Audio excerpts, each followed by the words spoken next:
उषा का सगा बेटा सुनील और बहू कीर्ति उन्हें उनके सौतेले बेटे के साथ छोड़कर जा रहे होते हैं। बेटा, तेरी जब कमाई बढ़ जाएगी कम से कम तब तो मुझे तू लेने आ जाना। हाँ हाँ माँ, क्यों नहीं। चलो भी, अब कितना लेट कर दिया है, टैक्सी इंतजार कर रही है बाहर। हाँ हाँ चलो। सुनील और कीर्ति चले जाते हैं और उषा उन्हें जाता हुआ देख उदास हो जाती है। तभी वहां निशा आ जाती है। अपनी सास को उदास देख निशा उनके पास जाती है। क्या हुआ मम्मी जी, आप तो बहुत सगा बेटा करती थी। आपके सगे बेटे ने तो आपको छोड़ दिया और चले गए अपनी अलग गृहस्थी बसाने। देख बहू, मेरे बेटे को कुछ भी कहने की जरूरत नहीं है। मुझे यकीन है कि जब उसकी तनख्वाह बढ़ जाएगी तो वो मुझे लेने जरूर आ जाएगा। हाँ, ये भी देख लेंगे कि वो लोग आपको वापस लेने आते हैं या नहीं।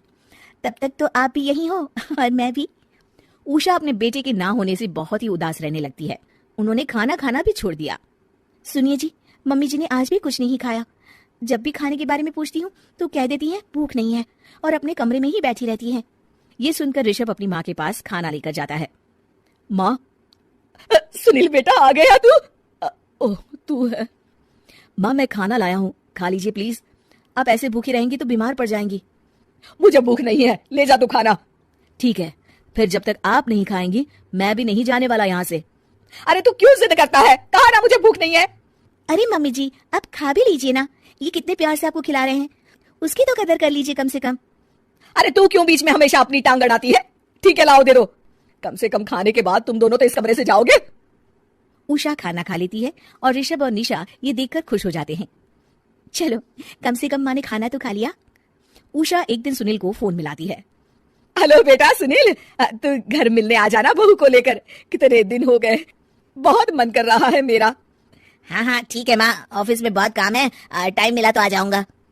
सुनील फोन काट देता है। हेलो हेलो सुनील बेटा। सुनील की बात सुनकर उषा उदास हो जाती है। तभी वहां ऋषभ आ जाता है। माँ, ये देखो, मैं जलेबी लाया हूँ तुम्हारे लिए, तुम्हें बहुत पसंद है ना? उषा जलेबी देखकर बहुत खुश हो जाती है। अरे वाह, जलेबी लाला दे। उषा जलेबियां खा रही होती है और ऋषभ अपने कमरे में चला जाता है। देखा मम्मी जी, आपका ये कितना ख्याल रखते हैं, और प्यार सगे और सौतेले से नहीं आंका जा सकता। आपको उदास देखकर ये आपके लिए तुरंत जलेबी ले आए, यही तो प्यार होता है। ये कहकर निशा वहां से चली जाती है और उषा सोचने लगती है, शायद तू ठीक कह रही है बहू। उषा देखती है कि ऋषभ उसका बहुत ख्याल रखता है और उसे उसकी गलती का एहसास होने लगता है। एक दिन सुनील और कीर्ति घर पर आते हैं। उषा उन्हें देखकर खुश हो जाती है। और माँ कैसी हो? अरे बहुत अच्छी हूँ। ऋषभ और बहू मेरा बहुत ख्याल रखते हैं। वैसे मुझे नहीं लगा था कि तू आएगा बहू के साथ। क्यों, ऐसा क्यों लगा आपको माँ? बेटा, फोन पर तूने कहा था कि तुझे बहुत काम है। हाँ माँ, पर मुझे ये भी तो पता था ना कि मेरी माँ इंतजार कर रही होगी मेरा। ना बेटा ना, मैं तो इंतजार नहीं कर रही थी, मैंने तो उम्मीद ही छोड़ दी थी। सुनील को यह देखकर अजीब लग रहा होता है कि उसकी माँ ऋषभ से अब बहुत अच्छे से बात कर रही होती है और उसके आने की उनको कोई खास खुशी भी नहीं होती है। अपनी माँ का ध्यान न पाकर उसे थोड़ी सी जलन महसूस होती है। माँ, ये देखो मैं क्या लाया हूँ, साड़ी तुम्हारे लिए। हाँ बेटा, अच्छी है साड़ी तो।